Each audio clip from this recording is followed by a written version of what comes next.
and welcome back to the channel. Today you join Nikki and I with the all-new 2019 Hyundai Elantra.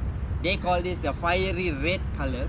So we are actually enjoying the color scheme quite a lot because it is extremely striking, especially paired with their 17-inch sport rims with, according to Nikki, it's 225, 45, 17. It's probably one of the biggest you find in the market for this size of car. Yeah, usually that's what people tend to buy, sport rims and all that, but the standard car itself comes with this and I am loving it. It really gives the whole sporty finish to the whole car. Right. So what's new with this brand new 2019 Hyundai Elantra? Well, the front and the rear is totally a brand new design, right? You can see it's much more sharper. You can see those lines. To be frank, it's a bit aggressive. When you look at it at your rearview mirror coming towards you from the back, it is aggressive, I can tell you that. Alright, this new daytime running light, it has a special function where if you actually engage the handbrake on daylight, it will actually go off by itself, and then when you release the parking brake, it actually goes back on. So that's quite cool. Other than that, you get auto headlamps and, well, new design grills, I guess, with a lip at the front. Wait, Nikki, I think I'm going to give them a closer view of it. Yeah, so that while you're explaining, they can check it out. Alright, so you're saying about the front. Alright, a little feature that you actually can see at the bottom of the bumper here is air vents. Alright, these are actually functional air vents to help with aerodynamic, and it's available both sides. Alright, moving on to the back, you can see these beautiful body lines by the side of the car that goes all the way to the back. And at the rear, this is a completely redesigned rear end. Right, you see these beautiful tail lights. They're all very sharp. And this boot lid. Oh, look at that. You actually got a mini little, like a ducktail going on over here. Now we're activating the smart trunk. It pops out when you just stand at the back. How does that work? So right, you have the key in your pocket, and then you just stand at the back of the car for probably about 3 blinks. So it will beep 3 times and blink the signal light 3 times, and it will actually open up the hood. Oh, that's actually very convenient for, I don't know, if you have a lot of groceries, and of course you can fit a lot of groceries in here. Like, I for one feel that the tail tends to mimic the Hyundai Genesis, the rear-wheel drive sports car from before, and that is actually a compliment because this thing looks good. I really like following this. When Nikki was driving it earlier, I was enjoying watching it because the tail with its duck lip kind of design going on, the really angular lights, the sports rims, I love it. I honestly love it very much. So why not now we hop into the car? Hop inside. Yes, let's hop inside. Okay, first things first, Nikki, start the car because it's very hot today. Alright, okay, let's just turn off the radio first. Let's get the aircon nice and everywhere. Okay, first thing you notice inside, there is a lot less buttons than what you used to expect because this is the whole new design language, you know. So see, you got a nice this black fascia going on over here. Only the dials to control the aircon. You don't get automatic air conditioning, worth mentioning.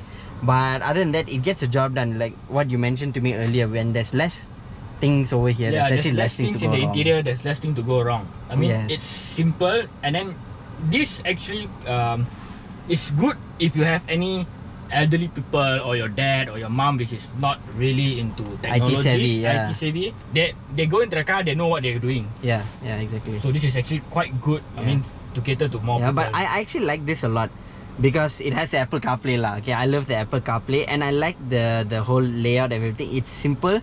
It's not the biggest one out there, but it's 110,000 car. You have to acknowledge that this is actually decent enough. Okay. So you can see, as I can display to you all the buttons. See? Yeah. It's fast. It's actually quite fast. Yeah. The touchscreen is not dumb-witted. Yeah. So you know you got sounds, and the sound system, I tell you, it's good. It's good. Okay. We unfortunately can't play song here because we'll end up copyrighted on YouTube, but you guys get the point lah. As usual, down here you can charge USB, you can plug in your aux cable, and obviously if you already got your Apple CarPlay or Android Auto, everything's already hooked up anyway. You also have another, this is the fast charging yeah, that's USB. Really cool. I mean, you put your handphone, your wire in, there's a slit here for your cable, and you know, put your phone here. Yes, you got your cup holders. And space-wise in the car, you're a lot. I mean, you got 2 cup holders. Space is enough. Like you see, my knees are not having any issues here either. That I like that part about the car. You know, you got to be able to stretch and have some fun, if you know what I mean lah. The rest of the car is up to its value lah. I would say that, yes. I mean, you get decent soft touch. Oh look, we got a spec sheet over here as well.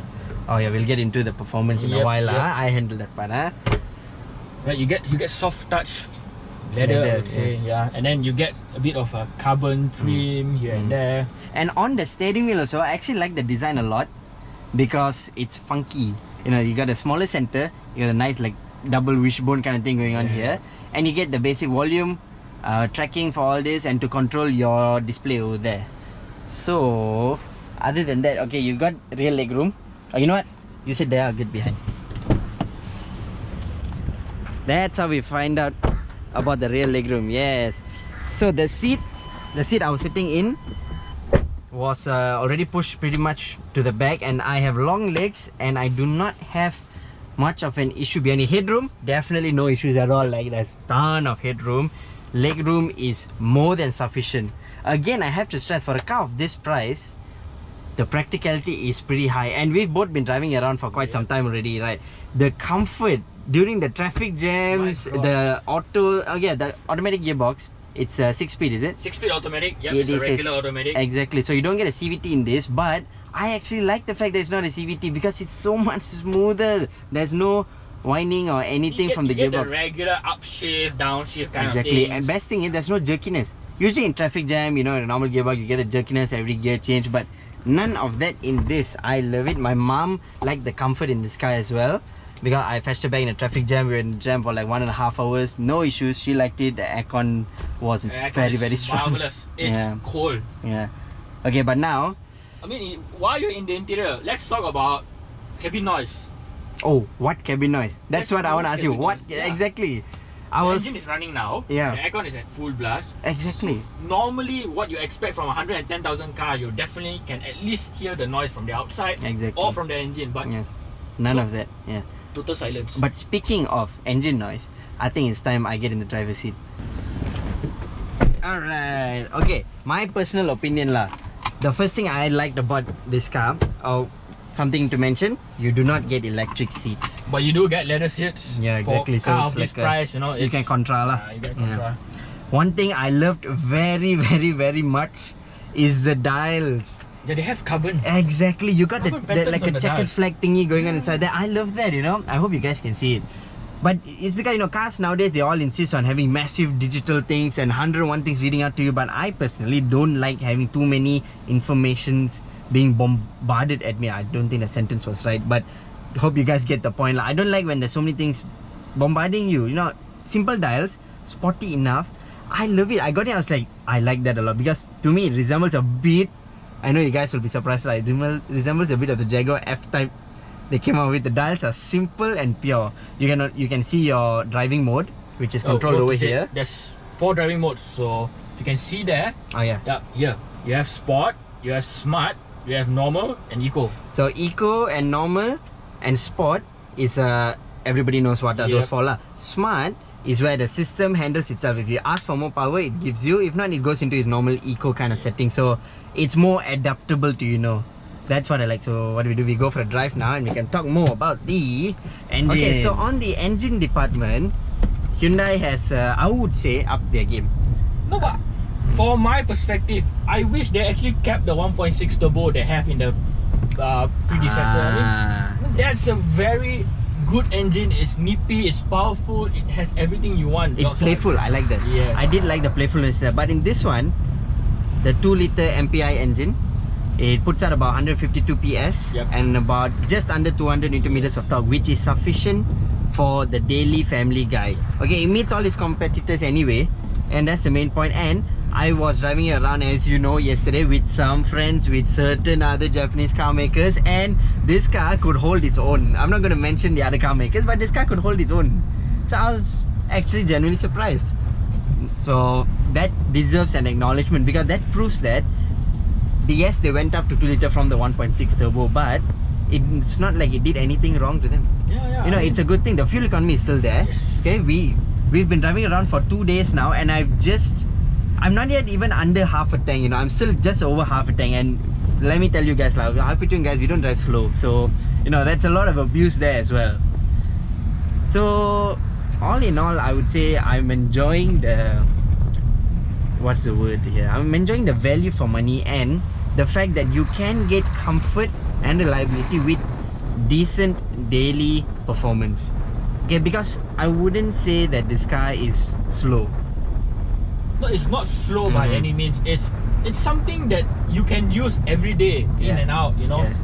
You don't need like It's a proper A to B shooter, you know. Yeah. And yeah, I'm just driving around this little closed course thingy over here and feels good. It feels not bad. There's no roly-poly going on here. Of course, this is not like serious stuff lah, you know. We're just driving around like normal people. While you're on this kind of road, you can actually see that the car absorbs all the bumps, the uneven, unpaved roads, things like that. It's quite comfortable to be in, I would say. Wow. It's actually not so bad, eh? It's actually good. Okay, wow, okay. It's nippy as well. So I take back any statement I made about... Actually, no, I didn't make any statement about the handling. I actually liked it, yes. Not bad at all. Hyundai, you guys have done very, very well. That's it from us about the 2019 Hyundai Elantra, guys. Thank you so much for watching. Don't forget to subscribe to our YouTube channel to stay updated for more reviews. And of course, stay safe and have a good day.